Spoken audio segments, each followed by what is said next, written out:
Good morning, children. Today we will learn about the chemical properties of oxygen family. So first one is oxidation state. As we know, the electronic configuration of this whole group is NH2NP4. This is general electronic configuration. So contains 6 electrons in their outermost shell. So they require 2 more electrons. So they can accept 2 electrons to complete their octet, or they can share also 2 electrons with other atoms to acquire their octet. In both cases, they exhibit the oxidation state of -2 in their compound, where the compounds can be ionic and covalent. In case of oxygen, it forms ionic compound because it is easier for oxygen to accept 2 electrons, because oxygen is smaller in size and high electronegative element, so it can gain 2 electrons as in sodium oxide. It forms ionic compound. Apart from -2 oxidation state, oxygen exhibits oxidation state of -1 in peroxides as in H2O2, and in fluorides it exhibits positive oxidation state of +2 and +1. The tendency to show negative oxidation state decreases down the group because electronegativity decreases down the group. Now coming to positive oxidation states. So oxygen does not show positive oxidation state except in fluorides. Other members exhibit positive oxidation state of +2, +4 and +6. This is due to availability of d orbital. अगर आप इसको देखें, sulphur का case है. So this is ground state electronic configuration, और sulphur की electronegativity चूंकि oxygen से कम है, so it forms compound in +2 oxidation state as HCl2. as chlorine is more electronegative, तो इस पर पॉजिटिव चार्ज आएगा. अगर इसका एक इलेक्ट्रॉन प्रोमोट होता है, आप देखें तो now 4 unpaired electrons can participate in bonding, so it exhibits oxidation state of +4. This is due to availability of d orbital. So sulfur forms compound in +4 oxidation state as in SF4.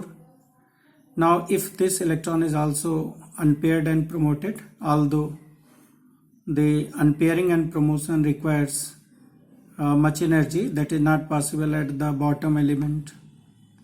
So sulfur can do it, and this electron get unpaired and promoted. तो यहाँ पर देखिए 6 unpaired electron हो जाएंगे and oxidation state of +6 is exhibited. However, due to inert pair effect, the stability of +6 oxidation state decreases down the group. वही अभी हमने आपको बताया कि डाउन ग्रुप जाने पर s इलेक्ट्रॉन्स की अनपेयरिंग और इसका प्रमोशन डिफिकल्ट होगा due to inert pair effect, क्योंकि these electrons are strongly held due to poor shielding by f electrons.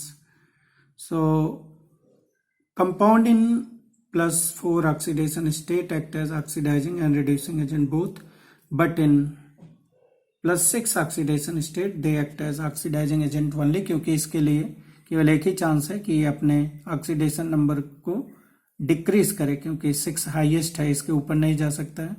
तो जब ये खुद का ऑक्सीडेशन नंबर डिक्रीज करेगा तो दूसरे को क्या कर देगा, ऑक्सीडाइज कर देगा. कोवेलेंसी की बात करें, so covalency of oxygen is only 2 से ज्यादा ये अपनी कोवेलेंसी नहीं एक्सीड कर सकता, क्योंकि d ऑर्बिटल्स नहीं है. Other members can form tetravalent and hexavalent compound due to availability of d orbitals in them. Chemical reactivity of element. Oxygen is highly reactive and sulfur is also reactive. On going down the group, reactivity decreases. Formation of hydrides. So reactivity towards hydrogen. Elements of oxygen family react with hydrogen and they form hydride of H2E type, where E is element of oxygen family. यहाँ एक method दिया हुआ है H2S बनाने के लिए, by the reaction of iron sulfide with dilute sulfuric acid. This is done in Kipps apparatus, जहाँ H2S बनता है, जिससे सेकेंड ग्रुप और फोर्थ ग्रुप के कैटायंस का टेस्ट करते हैं. H2S वहाँ बनाई जाती है. H2S का स्ट्रक्चर H2O के ही समान है, बेंट स्ट्रक्चर है, टेट्राहेड्रल हाइब्रिडाइजेशन यहाँ पर sp3 होगा, टेट्राहेड्रल स्ट्रक्चर होगा, लेकिन चूंकि दो लोन पेयर हैं तो लोन पेयर रिपल्सन ज्यादा होगा, तो जो बॉन्ड पेयर रिपल्सन है वो कम होगा। तो चूंकि लोन पेयर रिपल्सन ज्यादा है तो बॉन्ड पेयर जो एंगल है, ये इन दोनों एंगल का जो वाटर में एंगल है ये 104.5 डिग्री, ये 109 डिग्री 28 मिनट नहीं है जैसा टेट्राहेड्रल बॉन्ड एंगल में होता है। और जैसे जैसे डाउन द ग्रुप जाएंगे, ऑक्सीजन की जगह सल्फर, सेलेनियम, टेलुरियम, पोलोनियम लेंगे, तो जैसे जैसे बच्चों इलेक्ट्रोनेगेटिविटी डाउन द ग्रुप जाने पर कम होगी तो शेड पेयर इससे दूर हटेंगे, तो शेड पेयर दूर हटने से जो बॉन्ड पेयर रिपल्सन है वो और कम हो जाएगा और बॉन्ड एंगल डिक्रीज करती जाएगी due to decrease in electronegativity of central atom. तो ये आप ध्यान देंगे। Now properties of hydrates, water is आप जानते हैं कलरलेस, ऑर्डरलेस, टेस्टलेस लिक्विड, लेकिन बाकी सभी जो हैं वो colourless, highly poisonous, pungent smelling gas हैं। अगर हम वोलेटिलिटी की बात करें या बॉइलिंग पॉइंट की बात करें तो आप देख रहे हैं वाटर का बॉइलिंग पॉइंट H2S से ज्यादा है 373 और इसका 213 है। So the boiling point of water ये ज्यादा क्यों हुआ? हम जानते हैं कि बॉइलिंग पॉइंट फिजिकल प्रॉपर्टी है जो कि inter particle force of attraction पर डिपेंड करती है। तो वाटर में जो inter particle force of attraction है वो क्या है? हाइड्रोजन बॉन्डिंग है। So due to intermolecular hydrogen bonding यहाँ पर inter particle force of attraction strong होगा, यहाँ वैंडरवाल फोर्स ऑफ अट्रैक्शन होगा। लेकिन फिर जैसे जैसे डाउन द ग्रुप जाएंगे वैंडरवाल फोर्स ऑफ अट्रैक्शन बढ़ता जाता है और बॉइलिंग पॉइंट फिर बढ़ती है।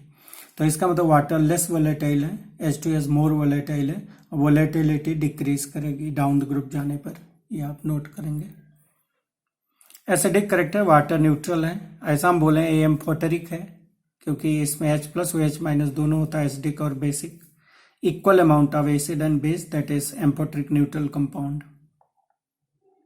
Others are weak dibasic acid, जैसे H2S है, डिसोसिएट्स इन 2 स्टेप्स, दोनों का डिसोसिएशन कांस्टेंट क्या होगा? अलग होगा। ये Ka1 है, ये Ka2 है। जो Ka2 की वैल्यू होती है ये Ka1 से कम होगी। ये 2H प्लस लूज करता है पर मोल, इसीलिए ये डाइबेसिक है। डाउन ग्रुप जाने पर जो एसिडिक करेक्टर है वो इंक्रीज करेगा क्योंकि जैसे जैसे डाउन ग्रुप जाएंगे एलिमेंट और हाइड्रोजन की बॉन्ड लेंथ बढ़ती जाएगी और जो इनका आयोनाइजेशन एनर्जी है वो कम होता जाएगा, तो ये इजिली डिसोसिएट होकर H प्लस दे देंगे। यही कारण है कि डाउन ग्रुप जाने पर एसिडिक करेक्टर बढ़ेगा। थर्मल स्टेबिलिटी कम हो जाएगी क्योंकि इजिली डिसोसिएट हो जाएंगे, लॉन्गर बॉन्ड हो जाएगा और जितना इजिली डिसोसिएट होंगे उतना इजिली ये हाइड्रोजन दूसरे स्पीसीज को देंगे और वो रिड्यूस हो जाएगा। तो थर्मल स्टेबिलिटी डिक्रीज करेगी और रिड्यूसिंग करेक्टर इंक्रीज करेगा। ये ट्रेंड है इनका। Now coming to reactivity towards oxygen, these members form oxides. इनमें दो तरह के ऑक्साइड्स हैं, +4 और +6 में। ऑक्सीजन में देखें O2 तो इसका मॉलिक्यूल ही है। ओजोन के केस ओजोन 6 ऑक्सीडेशन स्टेट। यहाँ पर आप देखें सल्फर के केस में SO2 SO3, selenium SeO2 SeO3, tellurium में भी है। पोलोनियम में POO2 है बट POO3 नहीं है क्योंकि यहाँ पर इनर्ट पेयर इफेक्ट से हायर ऑक्सीडेशन स्टेट क्या होगा? अनस्टेबल हो जाएगा। अगर हम SO2 का देखें, by burning sulphur we can get SO2, और जो सल्फाइड्स हैं उनकी रोस्टिंग करके भी SO2 बना सकते हैं। अब इसकी ज्योमेट्री स्ट्रक्चर कैसे बनाएंगे? देखिए सल्फर के 6 इलेक्ट्रॉन हो गए, ऑक्सीजन बाइवैलेंट है, इसका लेना नहीं है तो टोटल इलेक्ट्रॉन 6 हो गए, 2 से डिवाइड करो 3, इसका मतलब 3 हाइब्रिडाइज्ड ऑर्बिटल होने चाहिए, तो 1 S और 2 P, sp2 हाइब्रिडाइजेशन। तो अगर sp2 है तो क्या होना चाहिए? प्लेनर होना, ट्राइगोनल प्लेनर होना चाहिए।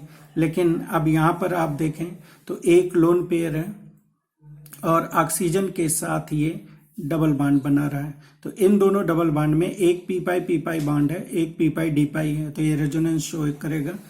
इसको हम यहाँ से एक्सप्लेन कर सकते हैं। देखिए अगर यहाँ पर जो p का एक इलेक्ट्रॉन है प्रमोट होकर d में गया, अब sp2 हाइब्रिडाइजेशन एक्साइटेड स्टेट में sp2 हाइब्रिडाइजेशन हुआ जिसमें दो हाफ फील्ड ऑर्बिटल हैं, ये दोनों ऑक्सीजन के साथ सिग्मा बॉन्ड बनाते हैं, ग्रीन कलर से रिप्रेजेंट किया गया है। ये दोनों इलेक्ट्रॉन, ये दोनों जो पेयर्ड इलेक्ट्रॉन है ये लोन पेयर बनते हैं।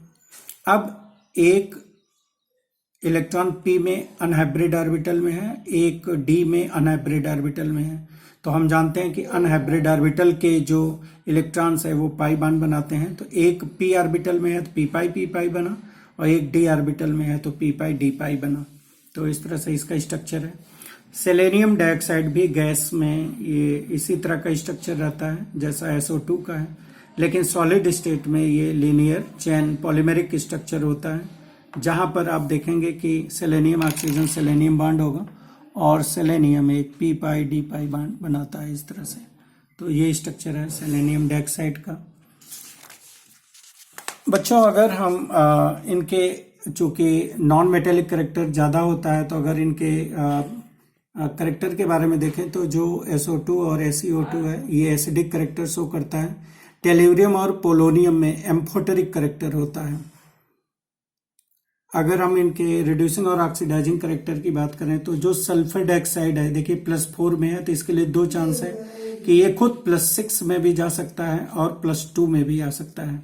तो जब ये खुद +6 में जाएगा, खुद ऑक्सीडाइज करेगा तो एज ए रिड्यूसिंग एजेंट का काम करेगा, और जब ये खुद SO बनाएगा, खुद रिड्यूस होगा, तो उस समय ऑक्सीडाइजिंग का काम करेगा। तो जो SO2 जो ये ऑक्सीडाइजिंग करेक्टर है ये डाउन ग्रुप जाने पर बढ़ेगा। जैसे TeO2 ये ऑक्सीडाइजिंग एजेंट का काम करता है, इसमें रिड्यूसिंग करेक्टर नहीं होता है। अगर हम ट्राईऑक्साइड्स की बात करें, सल्फर ट्राईऑक्साइड, तो sulfur trioxides can be obtained by the reaction of SO2 with O2 in presence of vanadium pentoxide catalyst, SO3 बन गया। अब SO3 के स्ट्रक्चर में यहाँ भी 6 इलेक्ट्रॉन ही है क्योंकि ऑक्सीजन का लेना नहीं है, यहाँ भी sp2 हाइब्रिडाइजेशन होगा, लेकिन यहाँ पर आप देख रहे हैं कि p का इलेक्ट्रॉन प्रमोट हुआ यहाँ आया, और s का इलेक्ट्रॉन भी अनपेयर्ड और प्रमोट होके यहाँ पर आता है। तो इससे आप देख रहे हैं कि यहाँ पर जो इलेक्ट्रॉन है वो अनपेयर और प्रमोट होगा, और इसके बाद दो sp2 हाइब्रिडाइजेशन है, और sp2 हाइब्रिडाइजेशन होने के नाते यहाँ पर ट्राइगोनल प्लेनर स्ट्रक्चर है। तो ये तीन जो हाफ फील्ड ऑर्बिटल हैं ये सिग्मा बॉन्ड बनाएंगे, और ये तीन अनहाइब्रिड ऑर्बिटल में जो इलेक्ट्रॉन है ये पाई बॉन्ड बनाएंगे, जिसमें एक p पाई होगा, और दो d ऑर्बिटल का जहां कंट्रीब्यूशन हो रहा है वहां पर p पाई d पाई होगा। So this shows also the resonance. अगर आप सॉलिड स्टेट में देखें तो ये बड़ा इंपॉर्टेंट है, पूछता है draw the structure of SO3 whole thrice. तो कैसे ड्रा करेंगे? तो आप ये देखिए कि सॉलिड स्टेट में जो SO3 है it exist in cyclic trimer form, ठीक है, एंड पॉलीमेरिक, दो फॉर्म होता है। तो जब ये ट्राइमर बनाएगा तो इसमें sulphur oxygen sulphur oxygen sulphur oxygen linkage होगा, एक p पाई d पाई बॉन्ड टूटेगा, यहाँ से दोनों तरफ लिंक होगा। अब ये हर सल्फर के देखिए 6 बॉन्ड बन रहा, 1 2 3 4 5 6, 6 बॉन्ड बना सकता है। तो रिमेनिंग जो दो डबल बॉन्ड्स बच रहे हैं, एक p पाई करेक्टर का है, एक p पाई d पाई करेक्टर का है। तो इस तरह से SOS लिंकेज हो जाएगा। Sulphur oxygen linkage linear polymeric chain form में भी होता है।